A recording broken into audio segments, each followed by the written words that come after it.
तो दोस्तों आज मार्च की 11 तारीख है और आज के इस वीडियो में मैं आपके साथ शेयर करने वाला हूं कुछ एक ऐसे पौधे जो नर्सरीज पर थोड़ा सा कम मिलते हैं। अगर आपको वो पौधे राह चलते मिल जाएं या किसी नर्सरी पर बाय चांस ही दिख जाएं तो वो ऐसे पौधे रहेंगे जिनको ग्रो करना एक बार तो अपने गार्डन में बनता है। तो ये कौन से पौधे हैं, थोड़े से यूनिक हैं, कम दिखाई देने वाले ये पौधे हैं। चलिए जानते हैं इन पौधों के नाम। सबसे पहला इस लिस्ट में ये जो प्लांट आपके साथ शेयर कर रहा हूँ दोस्तों, ये बहुत खूबसूरत सी हैंगिंग बास्केट के लिए या फिर आप कह सकते हैं कि इसको आप गमले में भी ग्रो कर सकते हैं।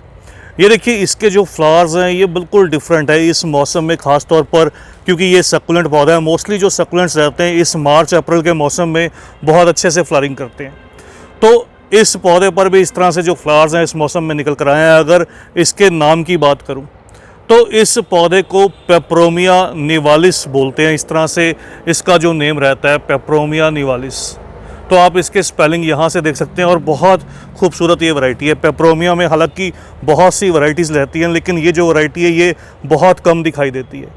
तो बहुत खूबसूरत सी ये सक्कुलेंट वैरायटी अगर आपके आसपास किसी जगह पर दिखाई दे तो इसको ज़रूर ग्रो कीजिएगा। फिर नंबर 2 पर जो ये प्लांट आपके साथ शेयर कर रहा हूँ दोस्तों, ये भी बहुत कम नर्सरीज पर दिखाई देने वाला पौधा रहता है। हालांकि कह सकता हूँ कि ये कैक्टस की वैरायटी रहती है लेकिन इसमें जो फ्लावर्स आते हैं वो देखते ही बनते हैं। बिल्कुल यूनिक ये वैरायटी है और इसको घर में लगाना हालांकि शुभ भी माना जाता है, अच्छा माना जाता है। तो ये जो पौधा है ये ब्रह्म कमल का प्लांट है। कटिंग से ये पौधा इजीली ग्रो कर जाता है लेकिन साल में केवल एक ही बार ये पौधा जो है वो फ्लावरिंग करता है।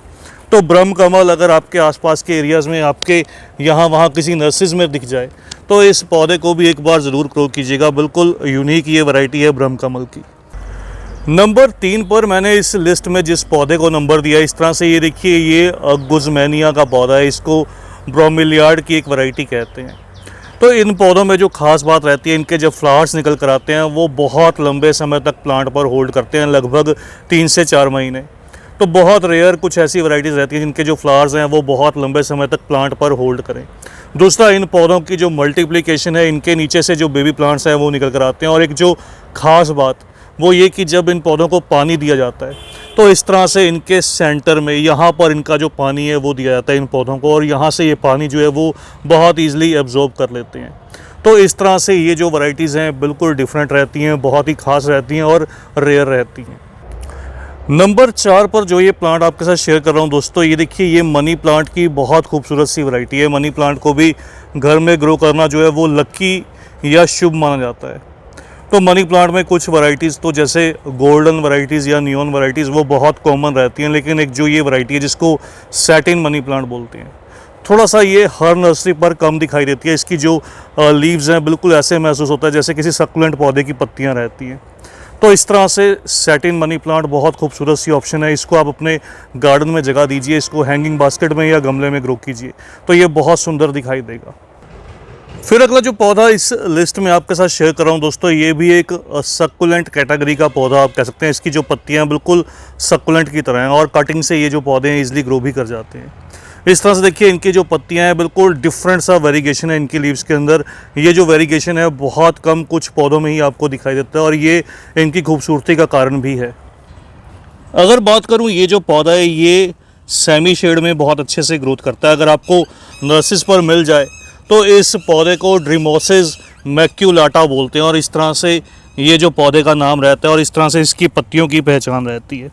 तो बहुत खूबसूरत बिल्कुल यूनिक वैरायटी कह सकता हूँ, कम नर्सरीज में बहुत कम या रेयर दिखाई देती है।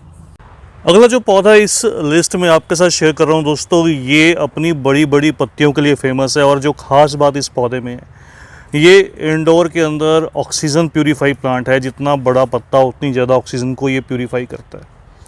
तो ये जो पौधा है इसको फिलोडेंड्रॉन ब्लैक प्रिंस बोलते हैं। इसमें एक और वैरायटी रहती है पिंक प्रिंसेस फिलोडेंड्रॉन की, वो भी थोड़ा सा नर्सरीज पर कम रहती है। एक्चुअली में क्या है, ये जो पौधे हैं कुछ समय पहले बहुत कॉमन नर्सरीज पर मिलते थे लेकिन उस समय इनकी ज़्यादा डिमांड नहीं थी। अब जैसे जैसे इन पौधों की डिमांड बढ़ने लगी है ये पौधे कम दिखाई देते हैं और इनके जो रेट्स हैं वो भी हाई रहने लगे हैं। सेम इसी तरह से अगर बात करूँ तो ये जो पौधा है इसको फाइकस लाइराटा बोलते हैं और इस पौधे की भी फिडलिक फिग भी हालांकि इसको बोला जाता है। तो इस पौधे की भी डिमांड किसी समय बहुत कम रहती थी, लोग इसको बहुत कम परचेज़ करते थे। लेकिन पिछले कुछ समय से आप कह सकते हैं कि इंस्टाग्राम ने, यूट्यूब ने ऐसे कुछ पौधों की जो डिमांड है वो बहुत बढ़ा दी और इनके जो प्राइसेस हैं वो भी हाई रहने लगे। तो अब आप नोटिस करेंगे ये जो पौधे हैं नर्सरीज पर थोड़े कॉस्टली दिखाई देते हैं, हालांकि ये भी एयर प्यूरीफायर प्लांट की लिस्ट में रहते हैं और इनकी बड़ी बड़ी पत्तियाँ हवा को बहुत अच्छे से शुद्ध भी करती हैं। तो बस दोस्तों, आज की इस वीडियो में इतना ही। और मुझे ज़रूर कमेंट करके बताइएगा आपको इनमें से कौन सा ऐसा पौधा है जो ज़्यादा सुंदर दिखाई दिया। तो जल्द ही मिलूँगा इसके पार्ट 2 में कुछ एक और ऐसी डिफरेंट सी वैरायटीज़ के साथ जो थोड़े से कम नर्सेस पर दिखाई देते हैं। तो जल्द ही मिलते हैं किसी और नए टॉपिक के साथ, किसी और नई वीडियो के साथ। तब तक के लिए bye, happy gardening, take care.